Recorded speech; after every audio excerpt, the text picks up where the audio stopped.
Muito bem, já estamos de volta com o programa Em Pauta para o nosso terceiro e último bloco. Pois é, realmente o tempo passa muito rápido, né? Quando o tema, de fato, é muito importante, interessante, reflexivo e que mexe com todos nós, realmente o tempo fica pequeno. Então, sem perder tempo, quero só dizer para você o seguinte, que você pode rever este programa logo após a sua exibição no nosso blog, blog.cançãonova.com/bh.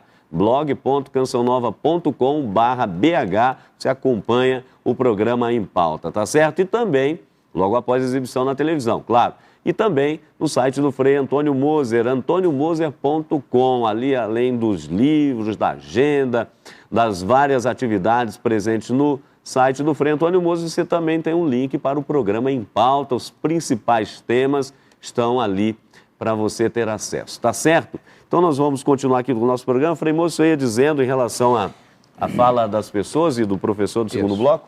Mas a fala das pessoas, essa fala me surpreendeu. Porque você vê uma unanimidade, os direitos humanos não são respeitados. E, sobretudo, alargando a compreensão, não é?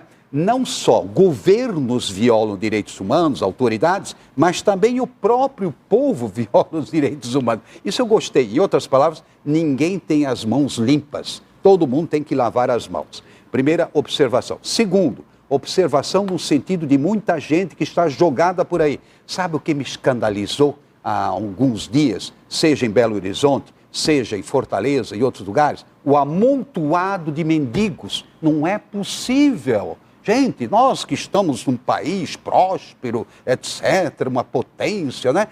Como é que você deixa? Uma cidade não tem governo, não tem prefeitura, não tem vereadores para cuidar, não é? Porque tem pessoas que, infelizmente, não têm condições sozinhas de cuidar. E depois crianças, quantas milhares de crianças soltas por aí, sem o mínimo de condição de higiene.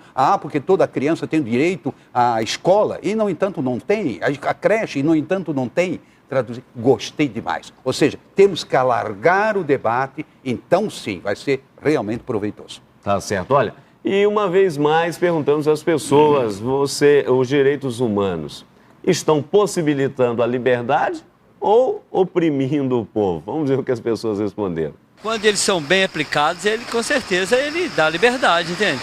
Mas eles têm que ser seguidos à risca. Eu sei que ele tem que existir, mas do jeito que está aí, eu acho que está meio complicado.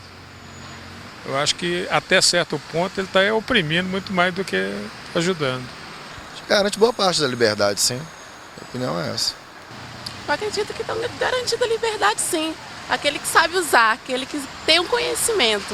Conhecimento ele transforma, o conhecimento ele liberta. Então quem conhece, com certeza está libertando, sim. Eu acredito que eles garantem a liberdade, mas você tem que saber utilizá-los, né, e aplicá-los corretamente. Mas eu acredito que eles vêm para defender a gente, não para nos oprimir. Garantindo a liberdade. Ué, isso é defesa, né, para você, ué. Tá certo. Esse problema da liberdade, professor, porque aqui está um tema realmente intrigante, não é? Liberdade que não é fazer o que se quer, mas fazer de fato aquilo que é certo. O nosso povo, de modo geral, que nasce livre, obviamente, mas consegue viver esse tipo de liberdade ou ainda falta uma maior conscientização, um melhor desenvolvimento? É a mesma coisa na questão do país. Crescer é fácil, agora se desenvolver é difícil, porque exige conhecimento, uma liberdade bem assistida e assim por diante. Perfeito. Ô, Padre Hamilton, veja, primeiro, como o Frei Antônio Moser, eu gostei muito também desse bloco de falas, porque veja só, um dos componentes centrais da ideia de direitos humanos é justamente a ideia de liberdade, a ideia de igualdade, a ideia de justiça, não é? Isso se desdobra à saúde, educação, direito ao lazer, direito ao descanso, respeito à velhice, atenção à juventude e à infância desamparada. Direitos humanos é uma totalidade, não é? Então a gente pensar essa ideia de todos os direitos para todos. Ora, se não garante a liberdade, não é direitos humanos. não é? Então, a função central dos direitos humanos é justamente ser um marco de referência para estabelecer uma convivência pacífica, harmoniosa, calcada nos princípios da justiça. Como diz o texto bíblico, a paz é fruto da justiça. Não é? Então, a ideia fundamental dos direitos humanos é essa ideia de que, para sermos livres, nós precisamos ter atendidos as nossas necessidades materiais, físicas, até o que nós chamaríamos até de direitos animais, né? E as nossas necessidades psicológicas. Não é? Por exemplo, segurança. Segurança não é só algo fora de nós. A segurança é algo, sobretudo, dentro de nós. Não é? Paz, tranquilidade, harmonia. Então, a ideia de liberdade é uma ideia essencial à ideia dos direitos humanos. Agora, uma discussão que eu gostaria de contribuir é que tem um autor chamado Norberto Bobbio. Tem vários autores que trabalham a questão de direitos humanos, nós temos uma vasta literatura, a Voz tem publicado livros bons, a Loyola e outras editoras por aí. Né? Mas uma questão central que nós temos que pensar na ideia de direitos humanos é que nós temos um problema no Brasil. Qual é o problema mesmo brasileiro, entre tantos outros, além das nossas raízes escravocratas? É que nós temos no artigo 5º e 6º da Constituição brasileira os direitos e garantias fundamentais. Problema, nós temos um gap, nós temos um abismo, temos um buraco entre o que é posto em termos de lei, de legalidade, e o que existe concretamente, efetivamente, na vida dos cidadãos. É preciso fazer uma ponte aí, não é? Para poder ultrapassar esse abismo. Como fazer essa ponte? Não há uma receita de um indivíduo. A necessidade de ter um esforço coletivo. Agora, concretamente, nós temos uma legalidade que funda a existência do Estado brasileiro, do Estado Democrático Brasileiro, em cima da ideia de direitos humanos. Se você pegar a Constituição Brasileira, está lá no caput dela, Fundamentos do Estado Democrático de Direito, cidadania, soberania e o princípio da dignidade da pessoa humana. Depois vem mais dois, não é? A livre iniciativa e o pluralismo político. Mas essa ideia de fazermos, concretizar na vida aquilo que é garantido em termos de lei, eu acho que é um grande desafio. E aí cabe à sociedade civil. As diferentes entidades, as diferentes religiões, aos diferentes partidos, não é? As diferentes personalidades, porque uma última frase, né, nesse aspecto, que tem me marcado muito no último período, ao estudar a história dos direitos humanos, é que todo direito que nós temos, mesmo aqueles que não são efetivados, mas estão garantidos em termos de lei, eles são fruto do sofrimento físico e mental e moral de indivíduos e coletividades. Os direitos que nós temos, nós só os temos porque alguém lutou por eles. E os direitos dos nossos filhos e netos, vamos pegar um exemplo, os direitos das gerações futuras, engenharia genética, a biotecnologia, isso diz respeito às gerações futuras. Se não houver um controle social sobre isso, as pessoas vão brincar de Deus, não é? As pessoas vão fazer experiências pouco preocupadas com a saúde dos consumidores. Não é? Então nós estamos aí no oceano amplo, profundo. Frei Moser, nesse contexto, antes de colocarmos aqui ainda, e eu vou pedir também ao professor já para fazer, já acenou no tocante à sociedade civil, igrejas, movimentos, partidos, etc., para construir de fato essa ponte para justamente ligar teoria e prática em termos de direitos fundamentais no tocante ao nosso país, falamos de mundo, mas situando o nosso Brasil. Mas, por outro lado, nessa última, nas últimas frases aqui do professor, há uma ausência, a seu ver, e o senhor já disse isso em alguns outros programas, há uma ausência de profetas,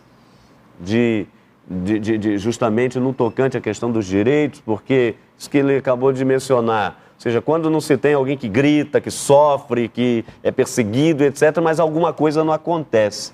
E o senhor já dizia que há muito tempo na igreja do Brasil, na sociedade, parece que há um inverno desses profetas. É isso mesmo? Olha, mais do que a falta de profetas, está faltando um povo profético. O povo de Deus era um povo de profetas. Não só porque tinha vamos dizer, Abacuque e companhia, mas era um povo, não é, vocacionado para a profecia. Então eu acho que está na hora do despertar de uma consciência coletiva, não é, nesse sentido de abranger mais os direitos fundamentais. Agora, ali vem o aspecto religioso. A liderança religiosa, ela não pode conduzir o povo à alienação, e às vezes parece que conduz, depende do tipo de pregação que você faz, as promessas que você faz de curas, fáceis, etc. Você está alienando o povo, não é? E anestesiando. E, por outro lado, uma religião que desperte, para ser participativo. Curiosamente, eu escrevi a minha tese doutoral, não é, sobre o comprometimento que o cristão tem para transformar o mundo. Ora, isso parece que caiu no esquecimento. Não, o Vaticano II, a grande tese da Gaudium Spes, o cristão e o mundo, você tem que estar aí. E nesse sentido nos faltam profetas também dentro da igreja, não é, para conduzir a um equilíbrio de, vamos dizer assim, não só das ideias, mas de comportamentos e, sobretudo, estabelecer essa ponte, sem rupturas, mas que de fato consiga criar uma nova realidade.